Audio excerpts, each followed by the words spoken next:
बिस्मिल्लाहिर्रहमानिर्रहीम, अस्सलाम वालेकुम। लाखों करोड़ों दुरूदो सलाम मोहम्मद मुस्तफ़ा सल्लल्लाहु अलैहि वसल्लम और आले मोहम्मद पर। मैं हूं उमर दराज गोंदल और आप मेरा फेसबुक और यूट्यूब चैनल देख रहे हैं। मैं आपको कल रात से बता रहा था कि ये केस जिस रूलिंग की बुनियाद के ऊपर कल शहबाज शरीफ के साहबजादे को पंजाब का वज़ीर आला बनाया गया और चौधरी परवेज़ इलाही का रास्ता रोका गया है, वो रूलिंग गलत है, वो रूलिंग कमज़ोर है, अदालत के सामने नहीं चल पाएगी। और आज सुप्रीम कोर्ट के अंदर वही हुआ है और अदालत ने हमजा शहबाज शरीफ को एक कानूनी वज़ीर आला मानने से इनकार कर दिया और अदालत ने उनकी वज़ारत आला को उड़ा दिया है। अब हुआ क्या है मैं आपको ये बताऊं।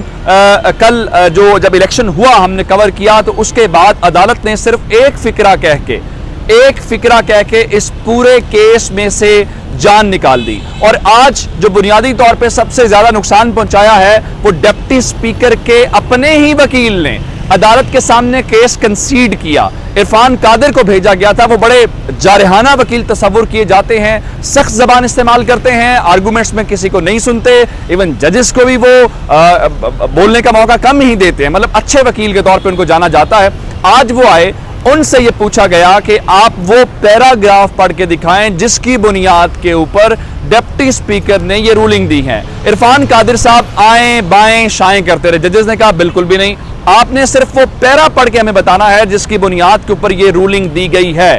जिसके बाद इरफान कादिर को जब ये लगा कि अदालत जो बार बार सवाल कर रही है उन सवालों का कोई जवाब नहीं है, तो उसके बाद इरफान कादिर साहब से पूछा गया कि क्या डिप्टी स्पीकर ने जो अदालत का हुक्मनामा था उसको गलत इंटरप्रेट किया है, या उन्होंने कहा नहीं गलत इंटरप्रेट नहीं किया, उन्होंने उस हुक्मनामे को गलत समझा है। अब उन्होंने कहा कि गलत समझा है तो उसका मतलब है गलत रूलिंग दी है, उनका शायद उसका मतलब गलत समझे हूं। ये वो फिक्रा था जिसपे जस्टिस मुनीब अख्तर का कहकहा बुलंद हुआ और पूरी कमरा अदालत के अंदर हमें ऐसे मनाजिर देखने को मिले, जिसके बाद चीफ जस्टिस ने वाज़ेह तौर पे कहा कि जिस तरह आप एज्यूम कर रहे हैं कि अगर उन्होंने उस हुक्मनामे को गलत समझा है तो शायद ये हो सकता है उनकी इंटेंशन ऐसी नहीं थी। तो इसकी बुनियाद के ऊपर अदालत ने कहा कि हम भी एज्यूम कर रहे हैं और बादिउन नजर में डिप्टी स्पीकर दोस्त मजारी की रूलिंग गलत है। अगर वो रूलिंग गलत है तो इसका मतलब है उसके नतीजे में बनने वाला फिर चीफ मिनिस्टर भी गलत होगा। और इसकी बुनियाद के ऊपर जब अदालत ने ये बात की तो इरफान कादिर साहब ने कहा कि देखें, अगर उन्होंने गलत समझ भी लिया तो इतना क्या गैर कानूनी कर लिया। फिर अदालत ने अगला बड़ा बुनियादी सवाल ये उठाया कि चलिए आप ये बताइए, अगर उन्होंने गलत समझा है, अगर उन्होंने गलत रूलिंग दी है तो फिर इसके कंसिक्वेंसेस क्या होंगे, इसके नतायज क्या होंगे। इस सारी सूरत हाल के अंदर इरफान कादिर के पास कोई दलील नहीं थी। फिर सवाल आज बुनियादी अदालत के सामने ये था कि आया पार्लिमानी पार्टी के हेड को मानना है या पार्टी हेड को मानना है।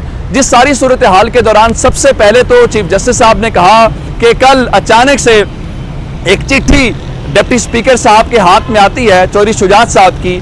अदालत जो है वो उस चिट्ठी को देखना चाहती है। फिर उनसे पूछा गया कि हमने असेंबली का रिकॉर्ड आपसे मांगा है, तो क्या असेंबली का रिकॉर्ड वो लेके आए हैं। उन्होंने कहा जी मुझे असेंबली रिकॉर्ड का नहीं पता, लेकिन हाँ वो जो चिट्ठी आई है वो हम आपको दिखा सकते हैं। जिसके बाद इस सवाल का जवाब भी अदालत ने दे दिया कि आया पार्लिमानी पार्टी हेड की बात मानी जाएगी या पार्टी हेड की, जिसको हम कल से हम कह रहे हैं कि चौधरी शुजात ने अपने एमपीएस को खत नहीं लिखा, पार्लिमानी पार्टी के हेड को खत नहीं लिखा, वो डिप्टी स्पीकर को बराह रास्त खत कैसे लिख सकते हैं। इन्होंने सुप्रीम कोर्ट के हुक्म उस ऑर्डर के ऊपर खेलने की कोशिश की जो 63A की तशरीह है।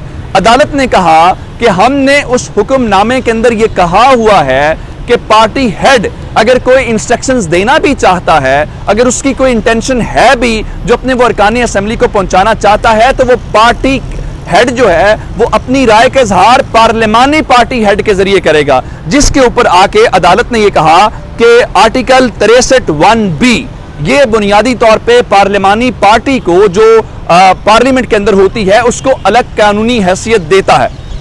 तीन उसके बाद अदालत ने सवाल पूछे, फिर मैं अगली समात का आपको हाल बताता हूं। सबसे पहले कि आइन का आर्टिकल 63(1)B जो पार्लिमानी पार्टी से मुतल्लिक है और पार्लिमानी पार्टी की एक अपनी हैसियत आइन ने कायम की है, अदालत ने कहा कि हम उसकी बुनियाद के ऊपर फैसला करेंगे। दूसरा सवाल अदालत ने जो पूछा वो ये था कि हमने जो 17 मई का हुक्मनामा दिया था 17 मई का हुक्मनामा बुनियादी तौर पे दिया गया था चीफ मिनिस्टर के लिए, जिसके अंदर आपने इलेक्शन करवाना था, यानी ये रीपोल जो होना था जो कल हुआ।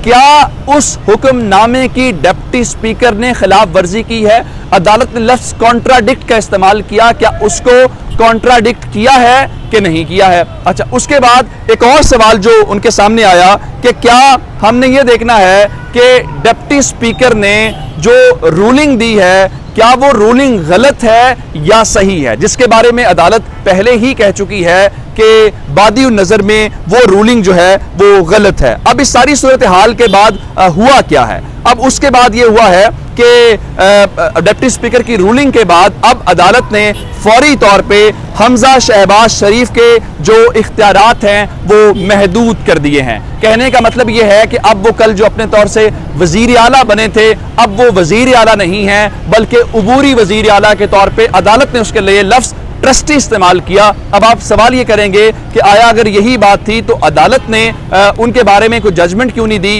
या ये बात क्यों नहीं की, जिसकी बुनियाद के ऊपर बड़ी सादा सी बात की गई। अदालत ने कहा कि इतना बड़ा सूबा है, हम गवर्नेंस का वैक्यूम खड़ा नहीं कर सकते, यानी हम एक ऐसा खला नहीं पैदा कर सकते जिसकी वजह से सूबे के अंदर इंतजामी उमूर मुअत्तल हो जाएं। अब हमजा शहबाज शरीफ ऑफिस जरूर होल्ड करेंगे, उसके लिए अदालत ने आज बड़े दिलचस्प रिमार्क्स दिए। मैं आपको पढ़ के सुना देता हूं, चूंकि मैं अदालत के अंदर मौजूद था, सारी समाअत को मैंने कवर किया। चीफ जस्टिस साहब ने बड़े वाज़ेह अंदाज के अंदर कहा कि status of chief minister is under cloud. फिर कहा कि election for chief minister is under cloud, जिसका कहने का उनका मतलब यह था कि इस वक्त चीफ मिनिस्टर के ऑफिस के ऊपर, चीफ मिनिस्टर के इलेक्शन के ऊपर गहरे बादल छाए हुए हैं, जिसका मतलब यह है कि अब दोबारा से उनके पास चीजें ऐसी होंगी, इंतजामी उमूर हैं, उन चीजों को लेके। और वहां पे अली जफर साहब जो है उन्होंने बड़े मौसर दलाइल दिए। उन्होंने कहा कि हम ये चाहते हैं कि काबीना का ऐलान रोका जाए, हम ये चाहते हैं कि इनको काम करने से रोका जाए। जिसके बाद अदालत ने फिलहाल सुप्रीम कोर्ट ने तहरीक इंसाफ के मुकदमे को तस्लीम कर लिया है और इनको वजीर आला के तौर पे ये अब फुल फ्लेज वजीर आला नहीं है, ये एक ट्रस्टी हैं, ये एक निगरान हैं चंद दिनों के लिए। अब समाअत कब होगी? मामला ये है कि मेरे सामने लाहौर हाई कोर्ट है, उससे आगे इस वक्त सुप्रीम कोर्ट है। मैं इस वक्त लाहौर हाई कोर्ट वाले चौक के अंदर खड़ा होकर वीलॉग कर रहा हूँ।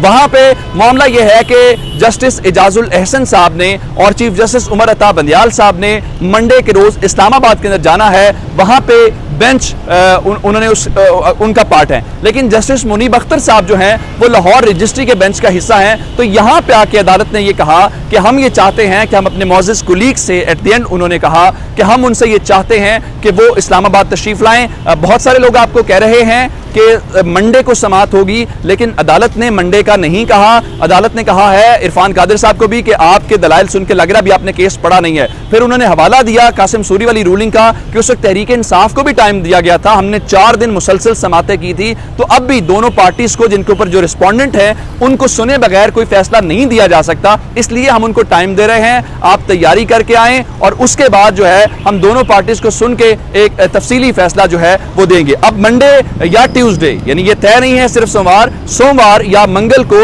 इस्लामाबाद के अंदर केस की समाअत होगी। लेकिन अदालत ने बड़ा एक बेहतरीन लफ्ज इस्तेमाल किया कि हमजा शहबाज शरीफ ट्रस्टी के तौर पे मुहतात रहें, अदालत उनके ऊपर नजर रखेगी। जिसका मतलब यह है, आप इस बात से हैरान होंगे कि आज की समाअत के दौरान नून लीग का कोई रहनुमा मौजूद नहीं था। अगर उनको इतना ही यकीन होता कि उनकी रूलिंग की बुनियाद पे वजारत आला बच जाएगी तो आज नून लीग का कोई ना कोई लोग मौजूद होते। हाँ, तहरीक इंसाफ की पूरी लीडरशिप यहाँ पे मौजूद थी, उस्मान बुज़ार साहब, दीगर तमाम लोग जो मौजूद हैं। मजीद अपडेट्स आपको देंगे, अपना बहुत सारा ख्याल रखिएगा। खुदा हाफिज।